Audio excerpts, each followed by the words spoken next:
What's up, everyone? Welcome to the Power Play with CJ. Just want to focus in on the Vegas Golden Knights signing Paul Stastny to a 3-year deal that'll pay him on average $6.5 million per season. I really like this move from Vegas' perspective. I think the money is what it is for Stastny. I think the term is fair. You're not locked into a huge contract. You're going to be overpaying a guy for the duration of it.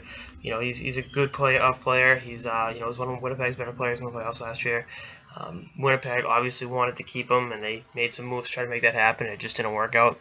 It's one of those situations. It sucks, but it's life in the NHL. I know people in Winnipeg aren't thrilled, but he got more money from Vegas than he would have with the Jets, and again, that's just the nature of the beast.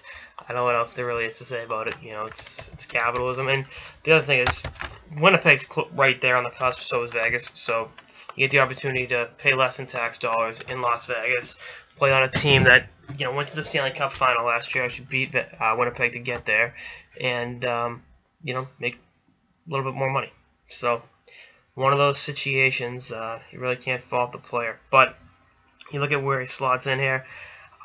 I don't know. Is Karlsson still going to be at center? That's going to be a question you're going to have to ask. But he's definitely going to be a weapon on the power play for them, and I really look forward to seeing what he can do in terms of making plays and facilitating, because he's crafty setup man. He's had a few seasons with he actually had a 59 assist season in 2010.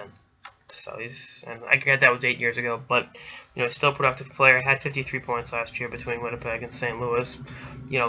St. Louis brought him in thinking he was going to be the missing piece of the puzzle. Obviously, that ended up not being the case. But 32 years old, he can still play. He can still be a productive member of a good team. And I look at Vegas; they're not tied down to a huge contract with him. It's a reasonable 3-year deal.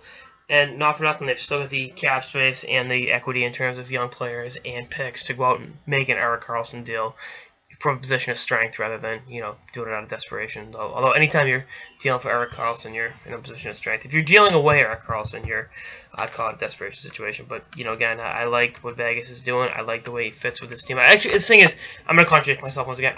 I don't know specifically where he's going to slide in, but Dragolan's one of the better coaches in the league, and he'll find a spot for him. He's going to definitely help the squad and be a very great and productive member of the Vegas Golden Knights next year, with or without Erik Karlsson.